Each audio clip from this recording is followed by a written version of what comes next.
So I just come to talk about um, an experience I've had today, um, which I'm still a little emotional about, which is kind of, you know, um, yeah, it was a little bit of a tricky situation because I've been having um, some pain in my legs and my back and my hips, um, which has got worse when I was in uni, and then kind of I it was quite painful to the point where I couldn't um lift things, like even just like lifting a kettle was like intense pain going shooting through my back. So I've gone from that point in time to gradually getting up to the point where I can walk and I can, go for little walks here and there. But then I've decided to go to a chiropractor because, believe it or not, I'm not getting ahead with like doctors and things like that. They haven't been getting me to I haven't had any scans or anything like that to see what it is, and it's been 2 years now. So anyway, I was at the chiropractor today, and I've just been putting ice on my hips because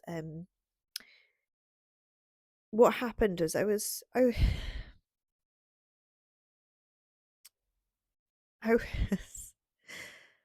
was being massaged.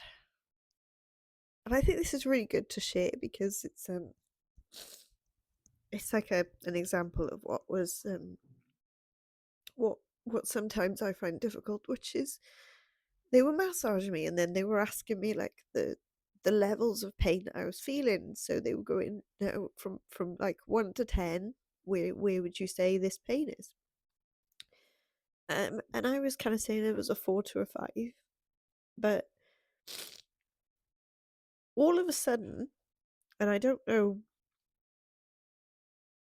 um why, but all of a sudden I felt my tears come in. I felt like tears coming through. I was lying down face first on this like like a little paper, where they clean something and they put a little bit of paper down to make sure that it's clean. And I just started to cry. Um and then she realized that I was crying, um and kind of, you know, went, "Oh, we'll stop. It shouldn't be this painful." And I was just thinking it needed to be painful because it wasn't me. I didn't really realize that it wasn't supposed to be painful. So I thought, well, that's, I thought it maybe pain was, if it was painful, sometimes if you had like massages are painful, sometimes quite good for you. So I thought, well, maybe I just need to go through the pain.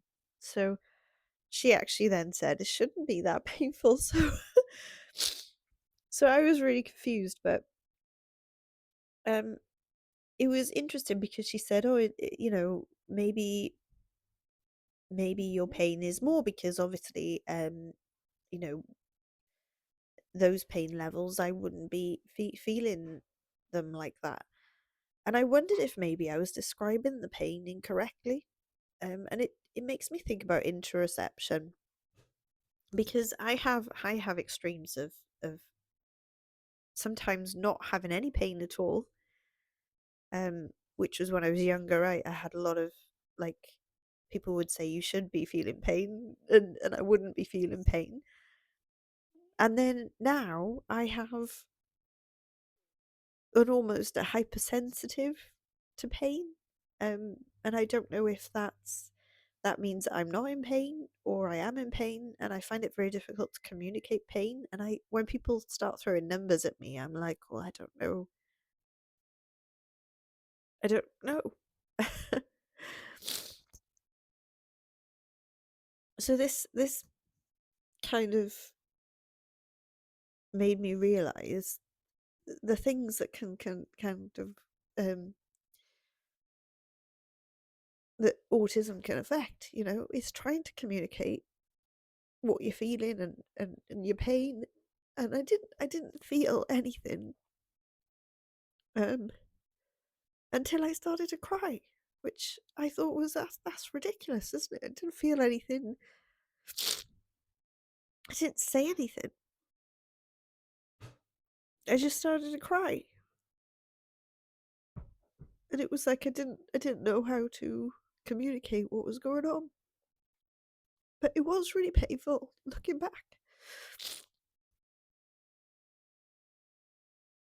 It was like a sharp, um, quite intense pain at certain points when she was massaging, and she said that it should be nice. It should be like a good massage. So yeah, it was. I feel really overwhelmed at the moment. I know that I could cope with it though, because I think I'm just a little bit overwhelmed. Because I didn't know how to communicate what was going on. Um, so yeah, interoception it's called, um, and I find it fascinating, which is kind of helpful because I become a little researcher. My dog is just playing all around me now. She's like, look at her. She's like, play with the ball. Bless her. So my, I become like a little researcher, and I'm like, why did I not tell any? Why didn't I say earlier? Like, why was I not able to signal that I was in pain, and why did I think it was meant to be painful? And where did that confusion come from?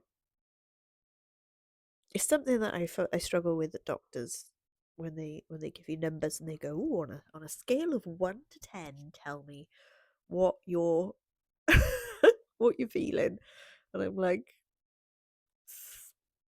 I don't know. Most of those like questionnaires, I think I'm kind of 5. I'm like in between because I get really confused with numbers and stuff, trying to describe how I feel something with a number. Um, like I don't know. So I just thought that I'd share that really because it's a vulnerable moment, and I'm okay. I'm okay. I'm a bit teary, but I'm okay. And I got through it. And she was a really lovely person. She was so lovely, trying to be so kind. Um, so she wasn't trying to put me through pain or anything, but um, yeah, how do you feel about pain and when people ask you to describe pain? Can you describe pain? Because I realized I can't describe pain. I don't even know how to start. And then it makes it quite difficult, the doctors, and because they don't take things seriously that maybe need to be taken seriously, you know, or they don't realize what's going on because you're not able to describe it clearly. Um, yeah, tricky.